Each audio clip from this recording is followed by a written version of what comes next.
The Dreamkeeper Saga, Book 1. The Dragon and the Stone. Chapter 5, Part 1. Twilight.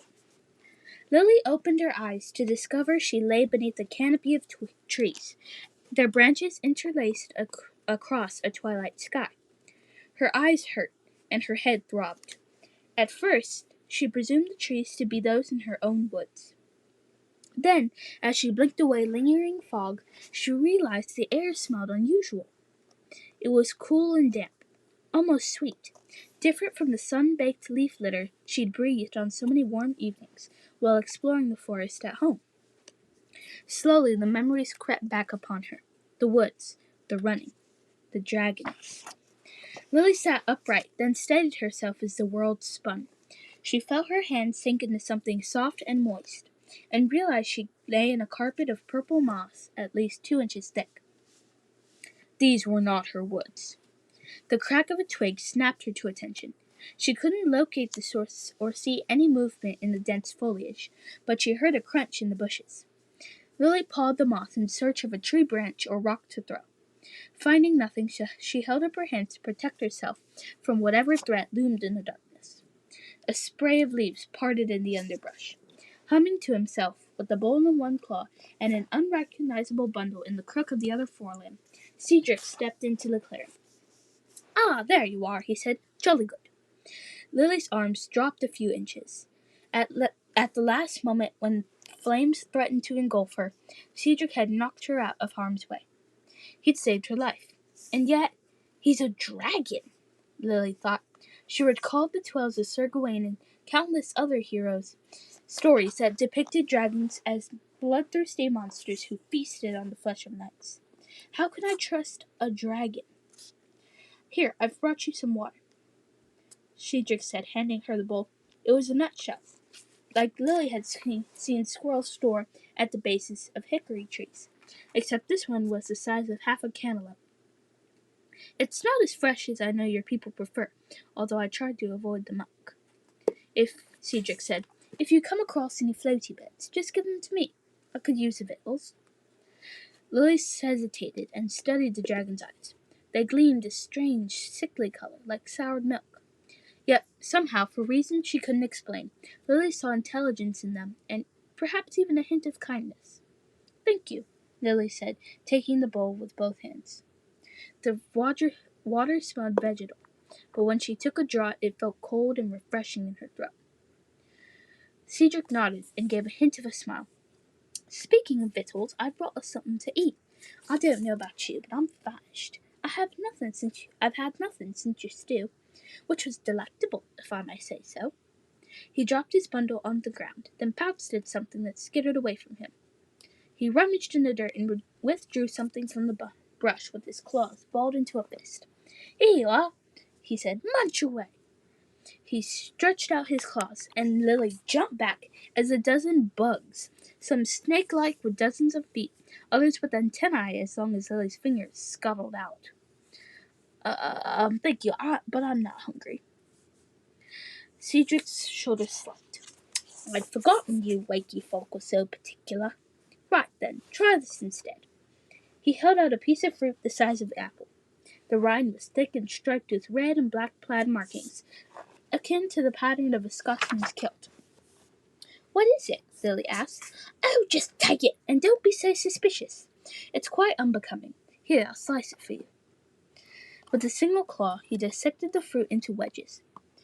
Lily took a slice, sniffed it, and discovered that it smelled like cinnamon. She dared to nibble. It tasted like chocolate and baking spices. "Wow, this is delicious." "Of course it's delicious. We scouts know a thing or two about cuisine, you know, miss. I beg your pardon. How impertinent of me. I realize I never inquired about your name." "I'm Lily McKinley."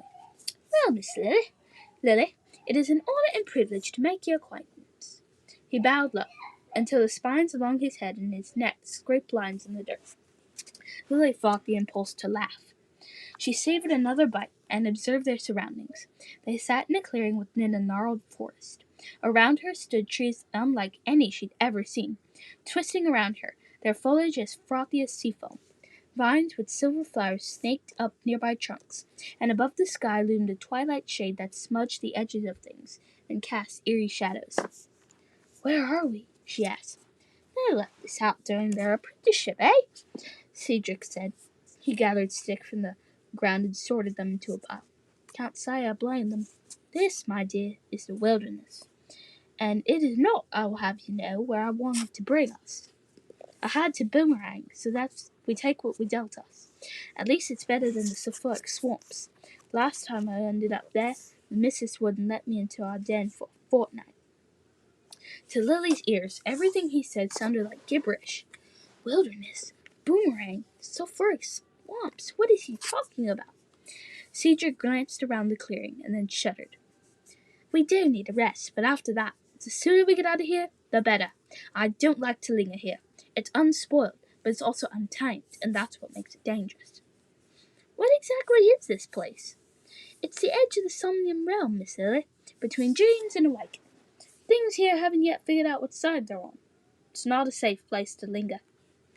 Lily finally recognized a couple of words and clung to them. "You've mentioned the realm before. What is the Somnium realm?" The dragon dropped his sticks and stared at her. His reptilian gaze would have made her skin crawl, but his kindness not kindled her trust. Had his kindness not kindled her trust. "You really don't know, do you?" His head tilted in bewilderment. "Before I thought you were just feigning ignorance to protect yourself. But that's not true at all, is it? You really have no idea." Lily flushed with embarrassment. Although logically she knew she couldn't possibly understand the term slung at her, inwardly she felt inadequate that she didn't. Cedric paced back and forth in the clearing, talking aloud to himself. "But how could it be possible? You have a Stone. Only a Dreamkeeper would have a Stone. I found you because of the stone." "What stone?" "That one, the bauble around your neck." He pointed with a single claw to her father's pendant. "Oh, this? It was my dad's. He found it at the bottom of a creek." Cedric guffawed. "My dear, if you're going to lie to me, you're going to need be a more trifle clever than that." "I'm not lying. That's the truth. At least it's what he told me." "Well then, clearly he misrepresented the facts. The creek that can hold that stone has yet to flow." "Why? What's so special about it?" "It's a Stone, Lily. It was hewn from the rocks of Eden." The last word hung on the wind. "Eden?" Lily said in wonder. "You mean as in—" "Yes, yes. It was mined ages ago, when all was good, before evil broke into the world." Wait. How on earth did my father find a rock from Eden? In a creek bed? The real question is, how did you find it?" Cedric narrowed his eyes and rocked around her in a circle. "Only the Dreamkeepers, stewards and guardians of the realm, can wield the Stones. How exactly did you acquire that one, Miss Lily?" "I found it yesterday, in my book." "I find that unlikely. Please tell me the truth. Dishonesty is so vulgar. Did you steal it from your father?" "No, of course I didn't steal it. I would never do that." "Then how did you come to possess it?" "I don't know. I don't understand any of this. My dad wore this necklace every single day, for as long as I can remember. The last time I saw it was—" Lily's voice cracked. "I noticed it the night before he left for Madagascar. He was wearing it, like usual, and it fell out of his shirt when he hugged me good night. Then yesterday, out of nowhere, I found it in one of my books." "And where's your father now?" The question stung, and she drew a deep breath. "He died before he reached Africa." "Oh." Cedric's tail sagged. "I'm sorry, my dear." He sank to the ground and scratched his head. "I don't understand any of it. You must be a steward. I will grant that you're surprisingly young. I'm older than I look. Even so, perhaps I'm not supposed to be looking for you, but your father instead. But I just told you he died." Cedric didn't answer, but instead paced the clearing again. Lily scavenged her mind for something helpful to say. Say, but to no avail. Still doesn't make sense, Cedric said, kicking a fringe of moss with his clawed hind foot. If I were to look for him, the stone wouldn't have come to you. He studied her for another moment, then grasped 2 sticks and rubbed them together with renewed vigor. This is beyond my skill level, Miss Lily. I'm simply not wise enough to sort it out.